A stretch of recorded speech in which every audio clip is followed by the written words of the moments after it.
So I guess, to start off with, Paul, one of the big things is people are running businesses, a crisis is happening, they don't know what to do.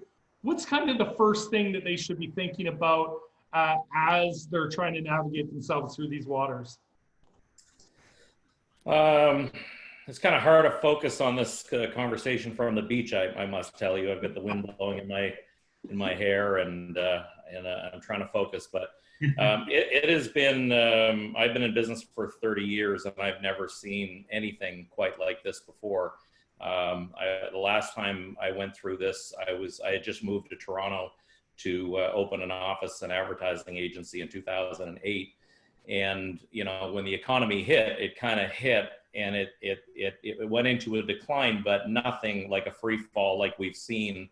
And every other recession, there's usually a floor that you've hit, and then you start to bounce back again. This is just such a complex issue where it's the recession was overdue, but it's been induced by this pandemic, and it's really thrown all the books out that most entrepreneurs have known to play in the past. Of course, there's certain staples that some people have to continue to consider, but there's just a lot of unknowns in this one. As Valerie and I were talking just beforehand, a lot of businesses are laying directly on the train tracks of this upset. And in this other group I'm a part of called YPO, Young Presidents Organization, there are some other businesses that are absolutely thriving throughout this. But I would say on the whole, most people are struggling.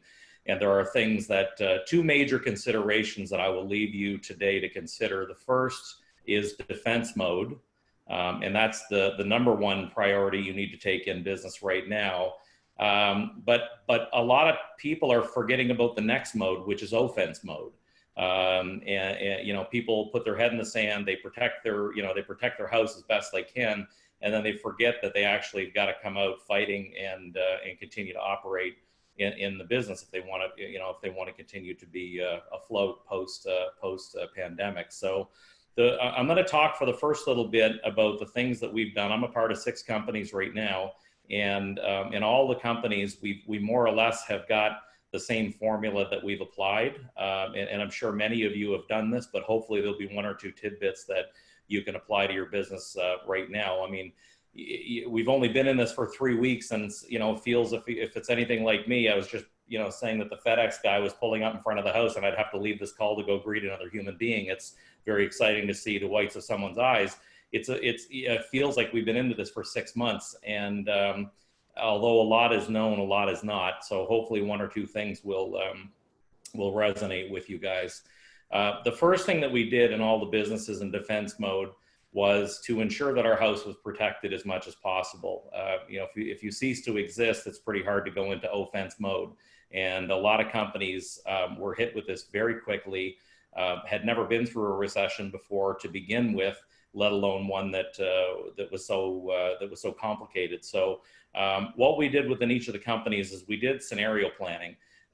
We started off, depending on the industry. If you were laying on the train tracks, these numbers, these percentages I'm going to give you should be different. If you're moderately going to be affected, so you'll have to use these numbers based on the exposure that your business is facing to this crisis. But in most cases, we did a business plan that reflected a 10% reduction in income, a 30% reduction in income, and a 60% reduction in income. Some of you guys might be in more 40, 80, and 100% reduction, but nonetheless, not a lot of businesses have faced 100% reduction in income, but understanding what those things mean to you, it gives you some understanding of how deep you have to cut, to preserve yourself. The other factor in this is not just the reduction. The other complicating factor is the time. That is also an unknown. So first of all, you don't know how bad your revenue is going to be impacted over the short to medium to long term. But how long is this pandemic going to last, and how long is social isolation and flattening the curve going to persist? So the other factor that we've had to layer onto that is if your revenue is going to be reduced, call it by 30% for 2 months, 3 months, or 4 months. And then the third layer is It's not like the lights are going to get switched on and off, and in 2 months' time, everything's going to go back to the way it was before. It's going to be, most of the economists are talking about the horizon curve, where it's been a sharp decline and then a slow incline back out of it again. So the first thing, if you haven't done it yet, obviously you've got to figure out your financial planning and how deep the impact of this pandemic is going to be on your revenue. The other thing is, I'm really, I guess I shouldn't be surprised, but I am surprised at the lack of forecasting that a lot of companies do in the best of days. Forecasting is a really critical tool that should be done on an annual basis and revisited once a month. In every business that I'm a part of, we're now meeting every week. And that's just how much information is changing. So for example, yesterday I had an executive meeting for a couple hours with one of the groups, and we had our complete plan figured out. We knew exactly what the government grants were going to look like to backfill, layoffs that we, now don't have to take because of that. And then today, Trudeau's back on facing the public again with new edits to the emergency funding program. So if I had stopped and didn't have another conversation with my executive team for another month, we could be making the wrong decisions based on new information. That's why you have to meet every single week and revisit your forecast, with those who are responsible for your business. And also just understand other things like your cash position, which I'll talk about now. Cash is king, and a lot of times you're considering what your revenue forecast looks like against what your declines might be over a certain period of time. But what you're not considering is how aged are your accounts receivables going to be now. So if you do have a healthy accounts receivable that you're used to getting, paid within 40 or 50 days, there's a significant chance that 40 to 50 days is going to turn to 60 or 90 or worse. And that needs to be something that you update within your forecast, constantly, because you need to understand how much impact not having the cash in your receivables is going to hit you. The other thing that I find interesting is, as I'm like you guys, probably spending all my time looking at different charts and stats, but this one was interesting. I'm just going to share it. This was from McGinnis Cooper. Can everyone see that? Did that just take over the screen okay? No, it didn't this time, Paul. Oh, hang on, share. How about that? There we go. Yeah. Yeah, okay. All right, so this is a pretty interesting showcase to I think what's going to happen in the coming weeks. So this basically is a bit of a timeline. Obviously, everything's very rough because we just, the foresight is nearly impossible right now. But based on other regions and countries that have contained the virus, the general consensus is that with good measures, you're within a 6 to 8 week window of containment and peak from the time it hits a certain country to the time you come out of it. So anywhere between 2 and 4 months is the social isolation flattening the curve paradigm. The thing that not a lot of people are talking about is that there's going to be a second peak and a third peak, which might return people back into social isolation.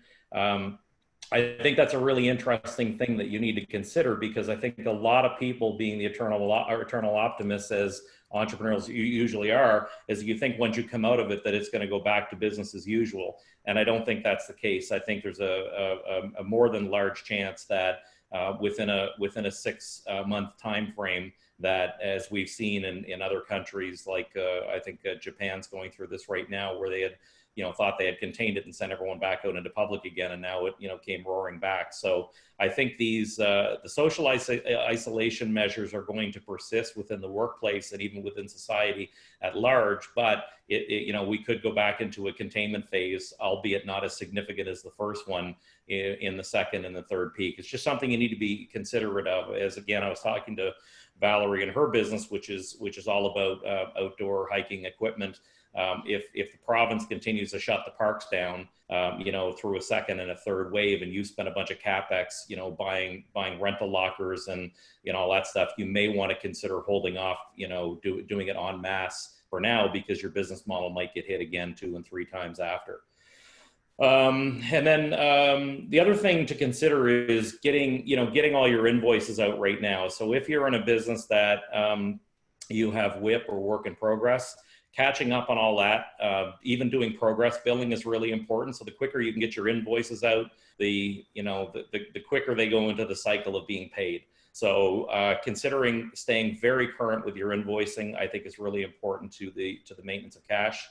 The other thing is understanding the government programs. So I know there's been a couple questions that have come in asking me to articulate the government programs. I'm a business guy. I'm not a finance guy.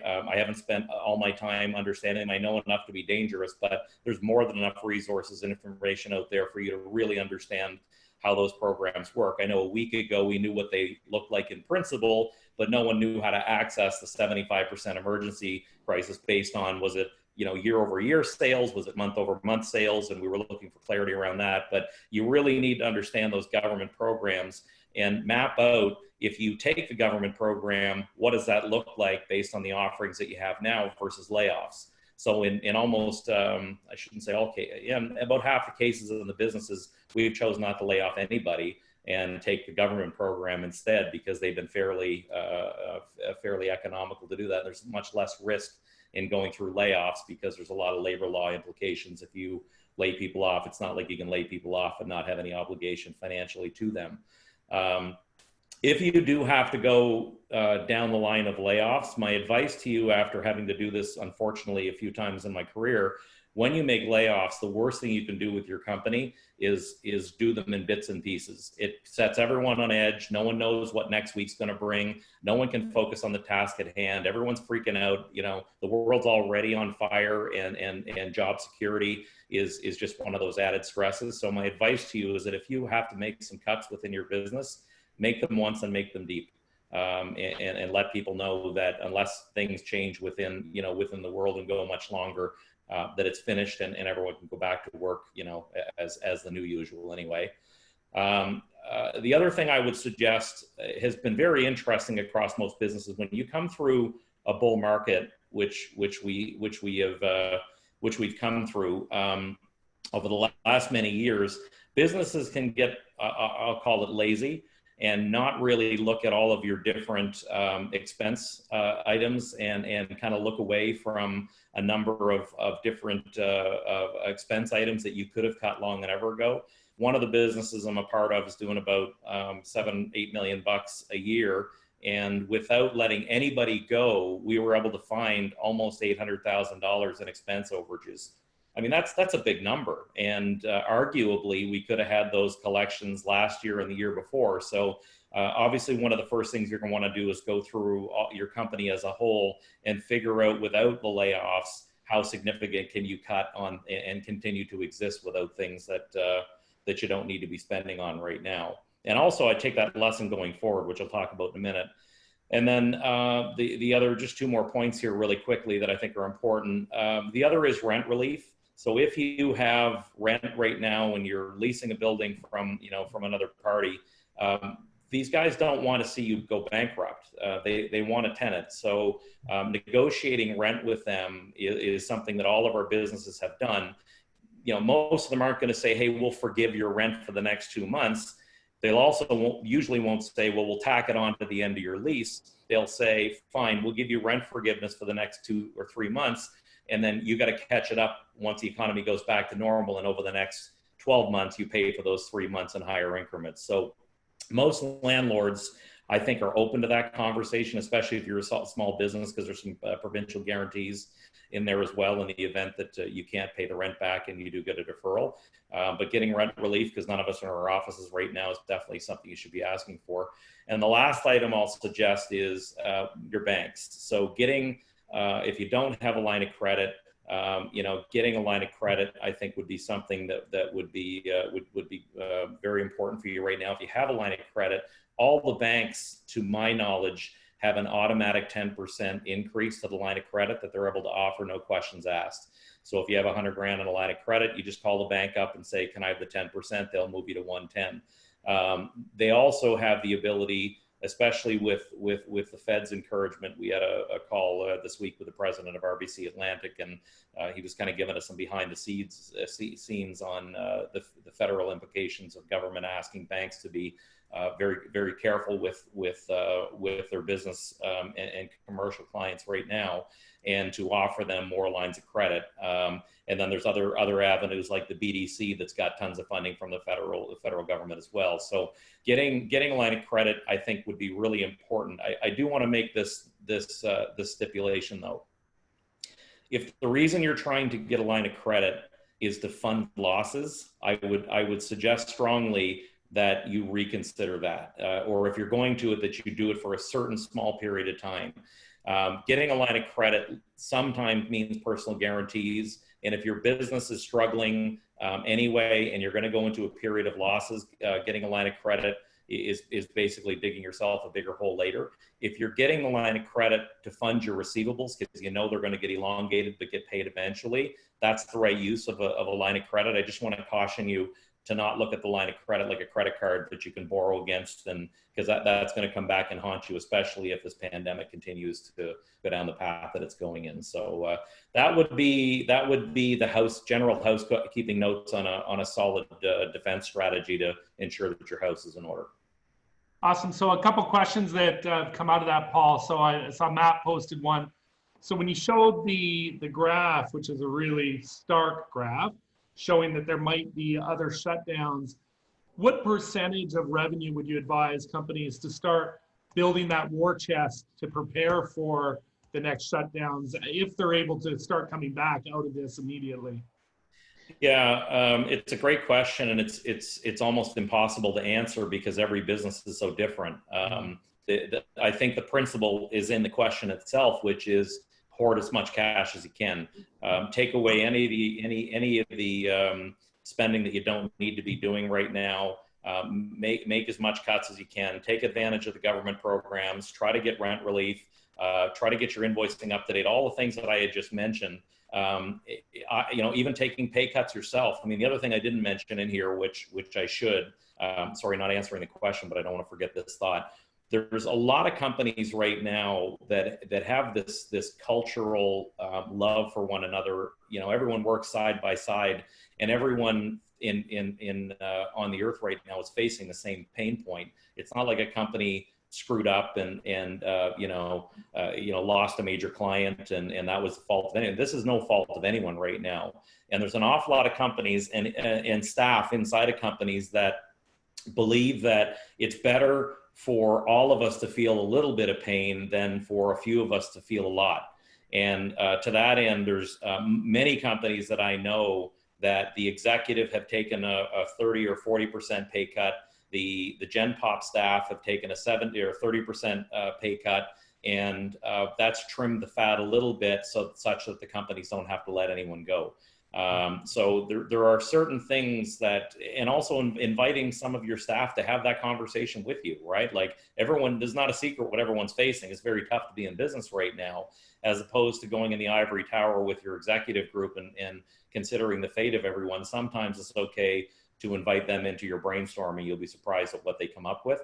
Nonetheless, back to the question, if you've learned anything from the first wave, know that the second wave is going to be a great teacher again. So cash is king. That's the most important thing going into a recession that you need to have. In particular with this one, where there's going to be multiple waves of it, I would say get as much cash in there as humanly possible, so you can weather the next storms.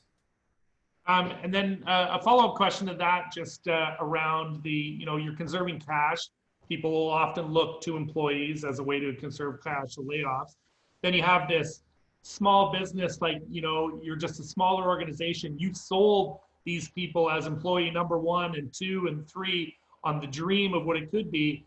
And now, I think there's that emotional, you get gutted and having to do it. Having had to do it yourself, any tips you can give the owners that are having to lay people off on the approach or anything like that? Just Yeah, for sure. And there are a lot of resources out there as well on this topic. This whole conversation could just be about that. I think the thing that I shouldn't say that I should be surprised that I'm surprised, but I was, of the places that had to do layoffs, most people got it right away. They were like, look, we get it. And thankfully, the government is stepping up to the best of their ability given this pandemic.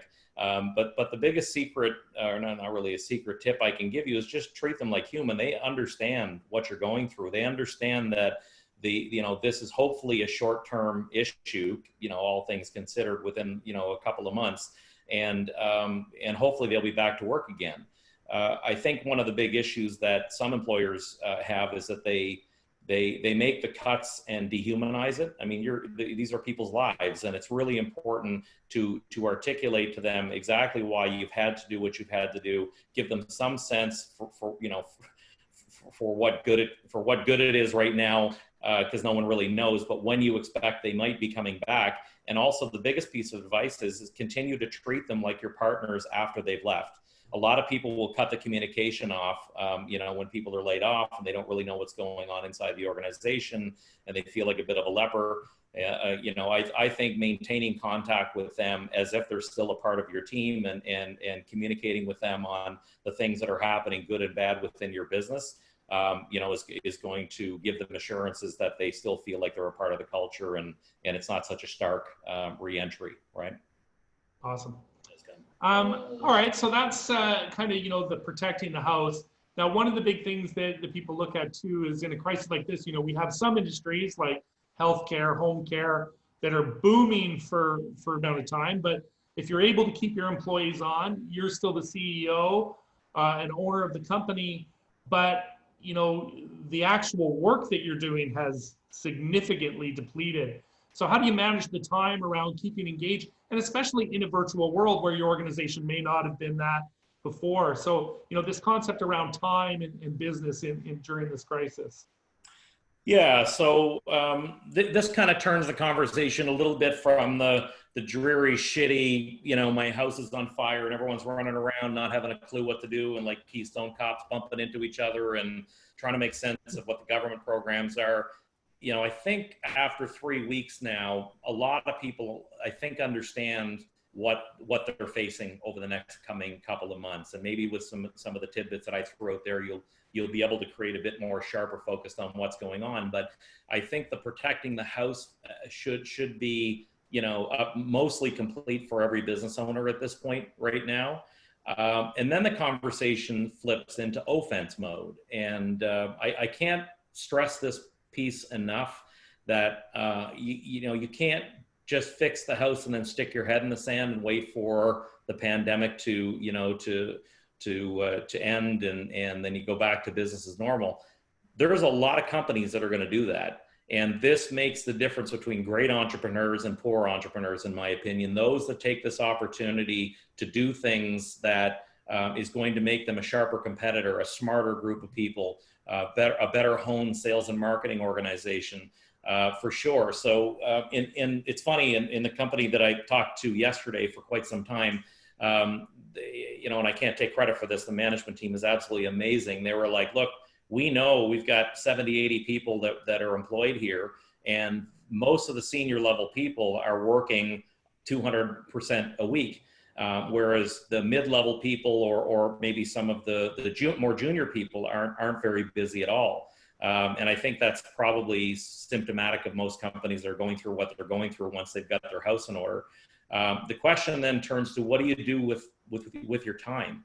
Because I don't think it's a good idea to use the government's assistance to just sit back and everyone freshen up on their guitar and Xbox playing skills. That good things can happen between now and when this crisis ends. So a couple things that we're considering is reflect on, before this crisis happened, how many times have you said, God, I wish I just had more hours in the day because our ERP system sucks, or our project management system sucks, or our profit and loss statements are not in good working order, our balance sheet, the way they're reported, is not good, or our sales reporting is terrible.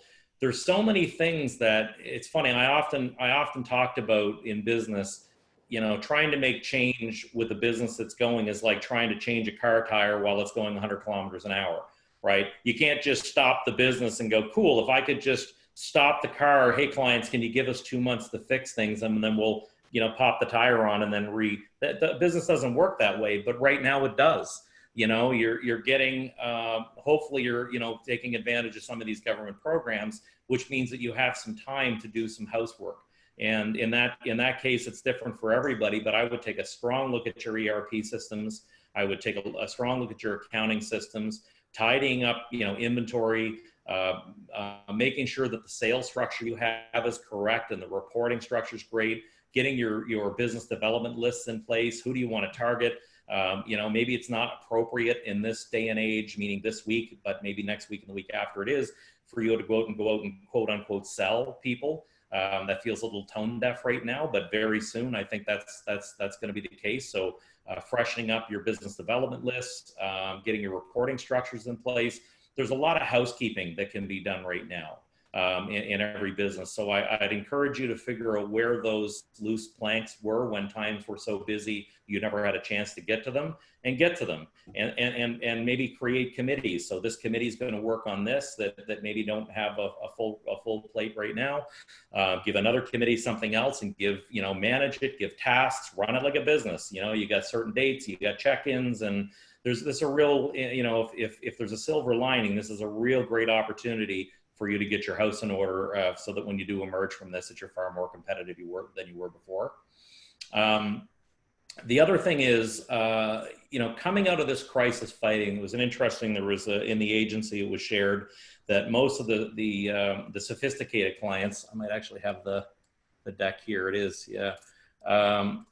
Most sophisticated clients, let me just see here. I'm going to share this if I can. Where's my share screen? You can see here, I'll just open this up. During a corporate response to a recession, I'm not suggesting that, you spend money, for example, right now, but if you did have extra cash and when the time was right, to increase those that during a recession increased the ad spend, came out of the recession way ahead of those that decreased the ad spends. So again, I'm not suggesting, for you to go out and create a big ad campaign for yourself, but when the time's right, being bullish, I think, is going to give you greater opportunity than once everyone emerges at the same time that you start doing the same thing that everyone else is doing. So having marketing plans ready. I mean, that's the other thing I see a lot of times where, companies don't really have a marketing plan because everyone's too busy and the senior executives don't have time to manage a good marketing plan. Well, having a good sales and marketing plan during this time, I think is really critical as well. So those are a couple things that I think you can do and make good use of the time that you've now been given. Just don't waste it. And that's what good leaders do, is they figure out where the hot spots are and how to channel their people's resources, and it will pay off in spades. Yeah, that's great advice. I mean, how many times have we heard people say, I don't have time to work on the business because I'm working in the business? Well, now you don't have excuses after this. If you don't have to, if you're not working in the business, you should be working on it. Yep. And I haven't really thought of that this, for many businesses, kind of puts you back into that startup mode where you were when you were first planning your business. You now have that time. So I think that's great advice. We'll go to a couple of questions that were thrown to the group and then on to a new topic. Al-Ali said, because of all the ambiguity and the uncertainty when we're looking at this crisis, and especially with what's going to happen next if it follows the path of the Spanish flu and things like that, should you wait before making some of these big decisions because there's so much ambiguity, or should you just go and pull the trigger on some of them? Yeah, again, it's a difficult question to answer, and I would hesitate to say yes, go for it to everyone, or no, don't to everyone. It all depends on who you are. I mean, the biggest answer I'll give you is this whole conversation about being tone deaf. Right now, there's a lot of shit happening in the world, and everybody has become very human, and the concepts of going out and knocking on doors and trying to do sales or launching new products or just be cognizant of how people are feeling right now, because that's the most important thing that will dictate whether your bold move will pay off or crater. So it's a tough question to answer. Generally speaking, if I were to give a general rule of thumb, we are in more sit back and wait mode, almost like investments. Does it make sense right now? Every share on on the markets are trading well below their value. Does it make sense to jump in right now? Well, man, just look at what's happening in the markets, right? One day it's up 1,600 points on the Dow, and the next day it's down 2,000 points. Like, the swings are wild. So I almost kind of follow the lead of the markets right now, and just sit back, because I think over the next couple of weeks, more is going to calm down a little bit. I think we're going to see the peak in Atlantic Canada. People are going to start thinking about trading and commerce again, albeit in a new world. And I think it's a better time in a couple of weeks to maybe ask yourself that question.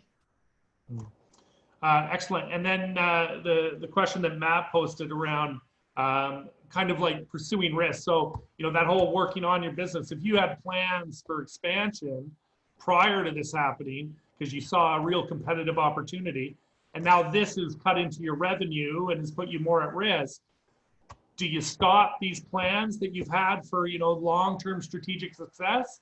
How should you kind of approach that, knowing that there's obviously going to be more risk involved if you're doing this expansions and stuff like that? Yeah, it's all of these questions are extremely difficult. And I thought of two companies that are in major plant expansions right now that have decided to turn off the expansion just because of the unforeseen. I guess the biggest question is, how long is this going to last? And if there's still so much that we don't know about COVID-19, we still don't know, the true extent of how significant and how much penetration there is within the markets. There's more and more every day we're learning more, but who knows if this thing's going to continue to last for a month or 2 months or 3 months longer than what we had all anticipated. So look, I'm a very bullish person by nature, but in this moment I'm a little bit wait and see, but strike the minute you do see the things have flattened out and you can beat it to the market. I just wouldn't want to see somebody making major business decisions and then the market continues to be frozen for another month or two post what blow up over it. So you got to be very careful with major decisions right now. Cool. All right, so one of the other topics that we want to look at for the small businesses is, a crisis is relatively new to most small businesses, unless you were around for the last recession, so what should they be learning from this, what's happening right now, that will support them moving forward? Yeah, and just I see Matt put in here already committed to a large spend. I'll just finish that question. So I do know that some companies have, funding in place, commitments to construction projects and whatnot. For as much as you can slow things down, I think you should, just because even if you get your construction project completed at a certain time frame, that means you're going to need to staff it, and you're going to need to, increase your supply and demand, which, we don't know how long that's going to be before people are open to. It depends on the industry you're in. If you're John Stanfield and you've just pivoted into creating gowns as opposed to, men's long underwear, then sure, double down, because I think you've got a massive addressable audience for a long time. And if he was in the middle of an expansion, great. But if you're into food processing equipment and you've got a major plant expansion in place right now, which means you need more customers to sell to in order to fill your plant up, I'd be dragging my heels a little bit. Yeah. Sorry. All right, Michael. So back to your point. Yeah. I've said this a lot. It's not my line, but I love to steal it. Don't waste a good crisis. And that's true of everything in life, whether it's this or a health scare or something that's gone on in your life. A lot of people look to the negative side of things, woe is me, and they just suffer through it. There is good learnings in a crisis if you're willing to look at the opportunity or the threat that's been in front of you. So for many people, this is the first recession that they've gone through.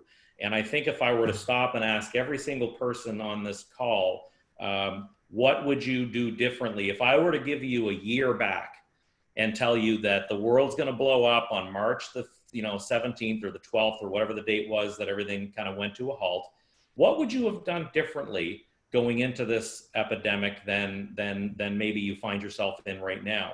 And most people have an answer for that, but most people don't ask that question.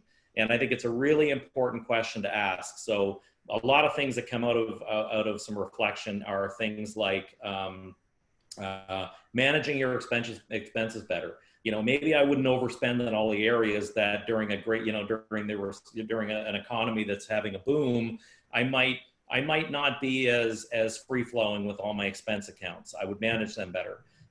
Things like having a war chest. I know my dad used to say to me all the time, son, you got to have a war chest. You never know when the rainy days are going to happen.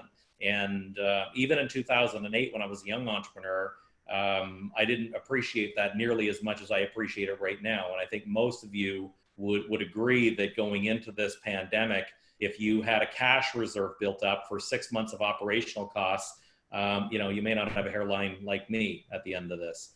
So, that's a great lesson to be learned. Better employment contracts is another one. Like, a lot of employment contracts don't cite having pandemics in their employee contracts. It's been a complete oversight, although it has been a top 10 threat to the economy for the last 15 years. No one's paid much of attention to it and haven't built that into their employee contract. So if I was a labor lawyer, I'd say you're exposed. But if you had it in your contract and a pandemic was there and you had a little citation to let people go based on that, maybe looking at those. Disaster planning scenarios in a playbook. Most companies, when times are great, don't think about bad things. But as a part of business planning every year, think about a disaster plan so that you're not scurrying, the way we all have had to over the last couple of months.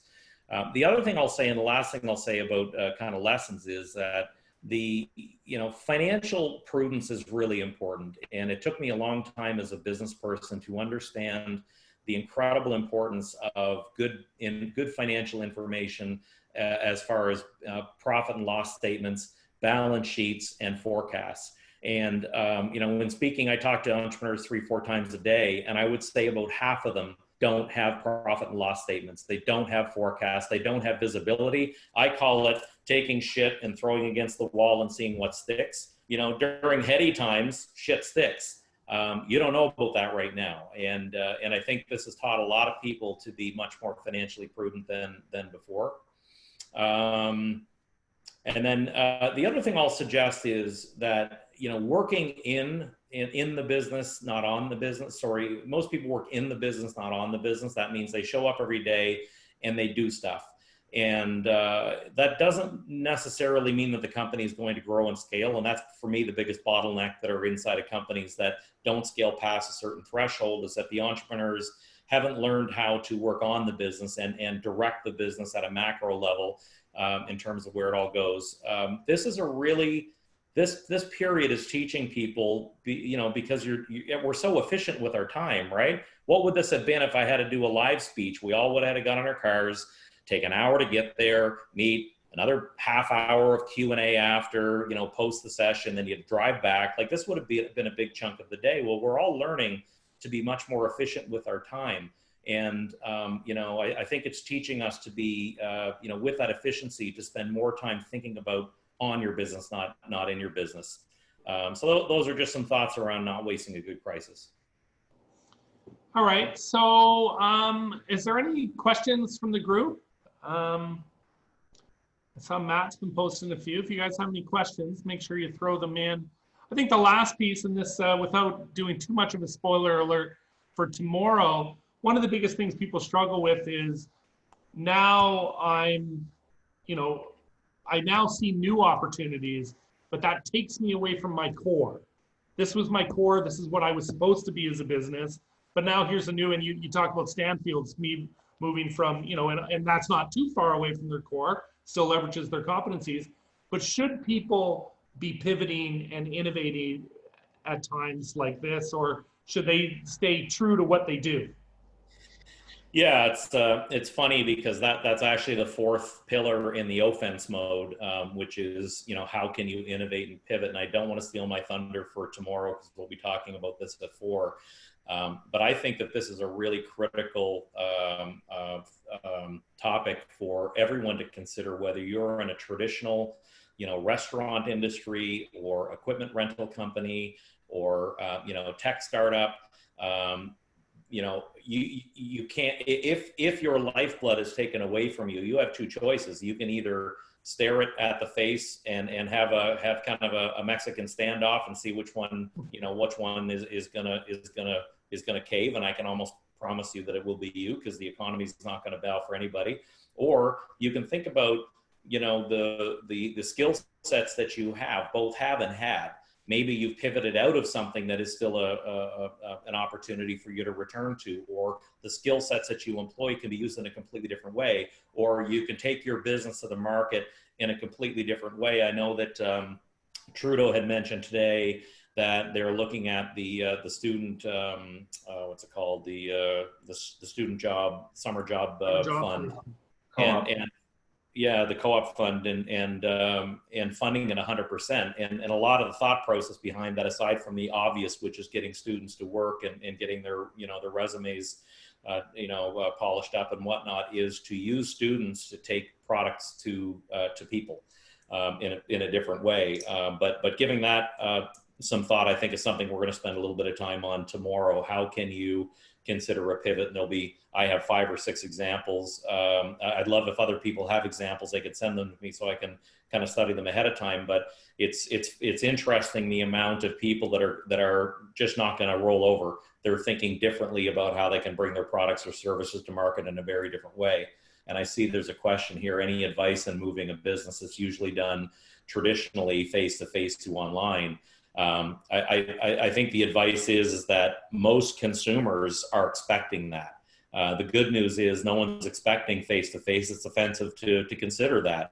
I think everyone has accepted that, at least for the next couple of months, that business has to be transacted in a digital format.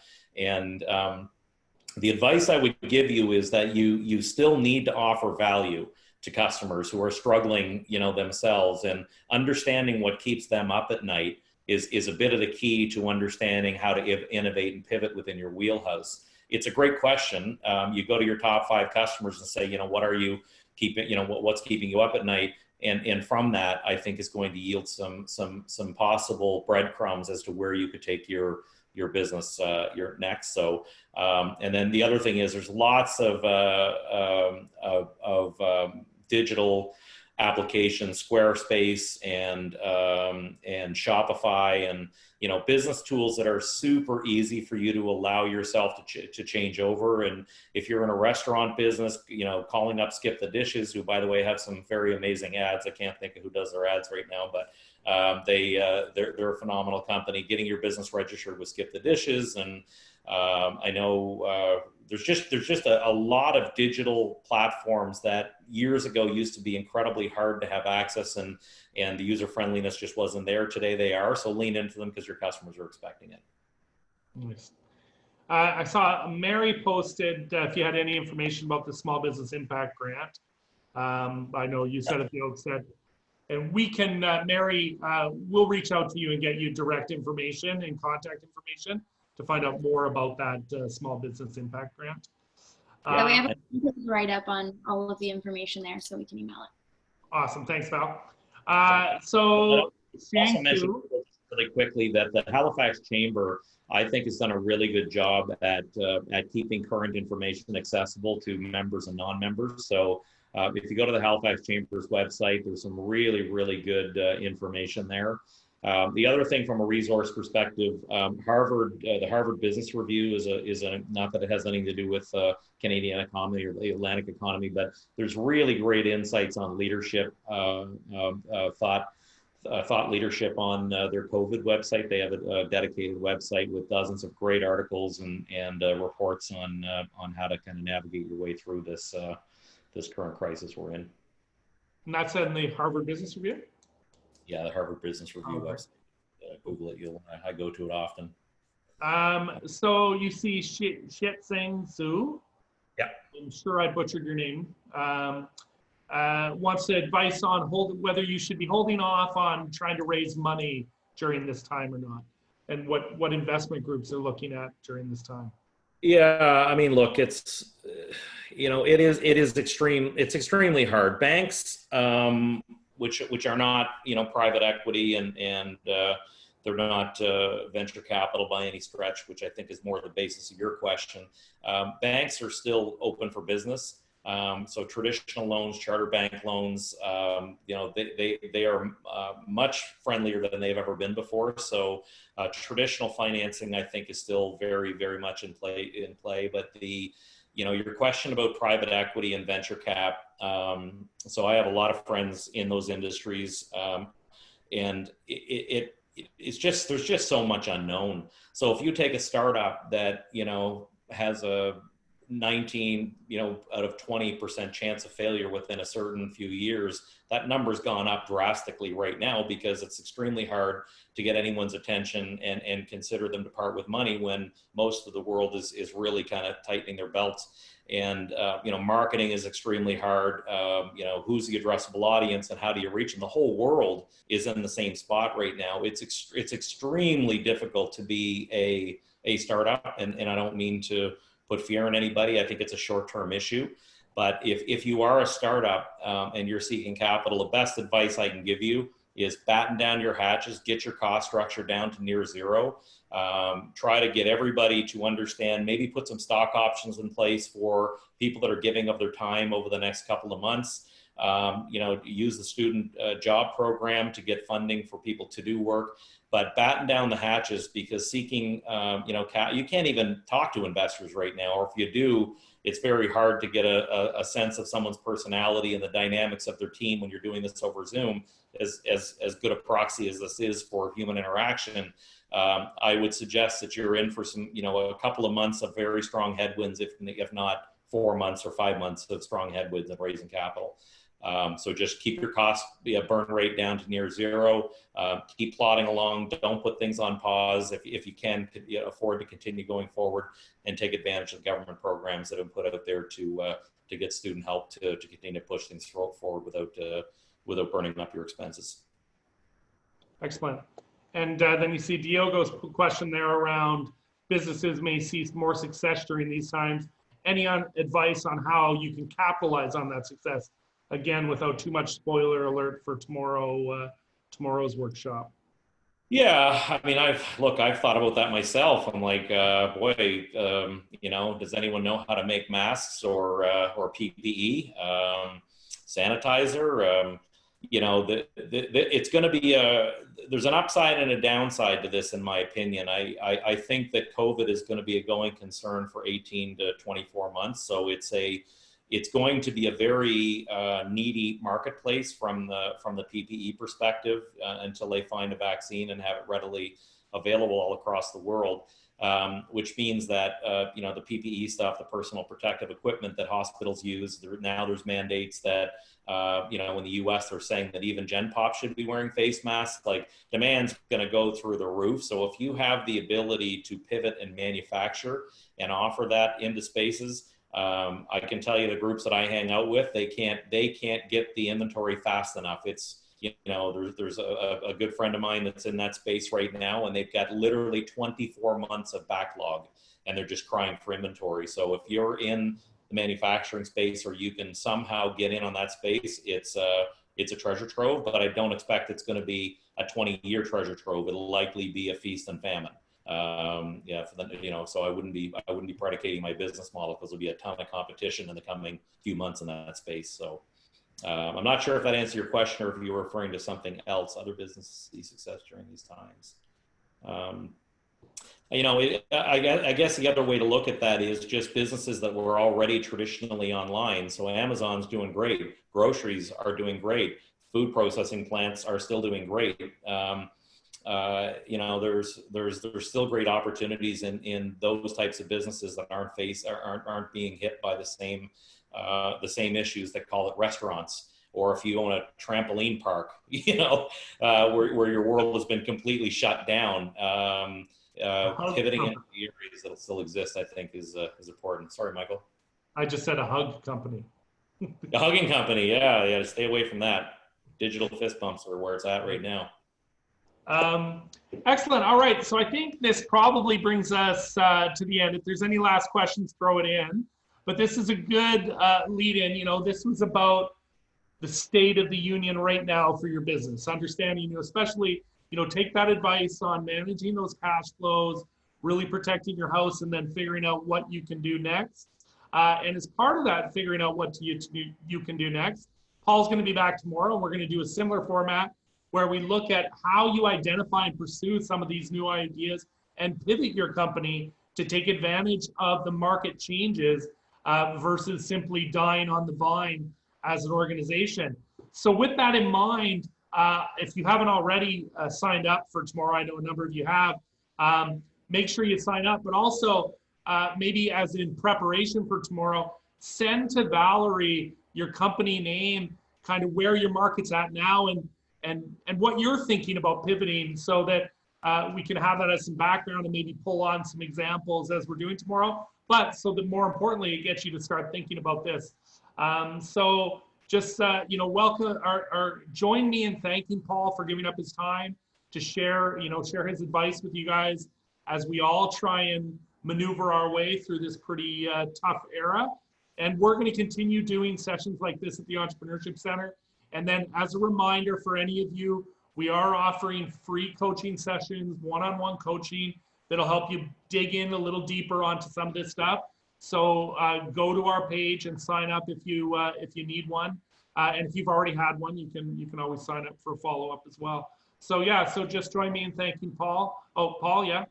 Yeah, one more quick thing. By the way, the hand raise things works really well in these things as I'm learning. But I just want to follow up on what Michael said. If you're planning on joining the call at 4 and you're kind of stuck on what you need to pivot to, please do send Valerie a bit of an outline on what your business does right now, and she'll get it to me ahead of time. And maybe we can take 2 or 3 case studies through a bit of a workshop tomorrow and try to understand how best we can apply a pivot. I know Mabdu and I have been having lots of conversations about Bloxo and what he's done with Bloxo, which I think is phenomenal. We'll use that as a bit of a case study as long as Mabdu's okay with me stealing some of his thunder. I know he is. But if there's other businesses that are kind of contemplating a pivot in this moment, I'm happy to give that some thought before the call.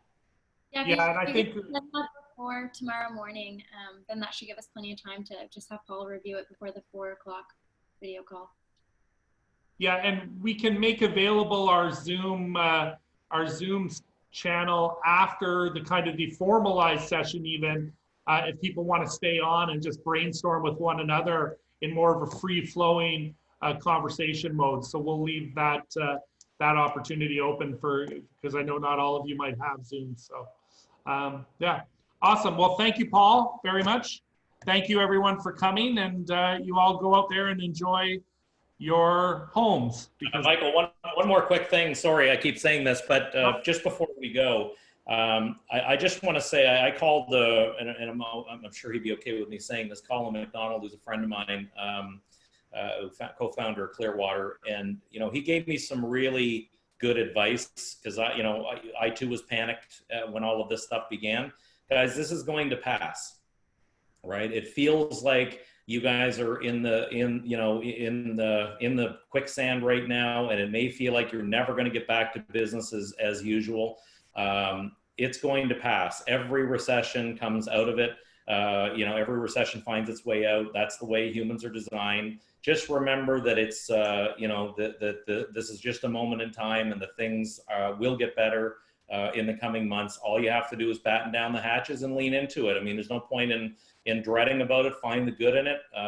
Stay home and enjoy your family. But you will come out of this, and you'll come out fighting, and you'll come out of it better than when you went into it. So I just wanted to give you a quick sense of that before we all broke off the call.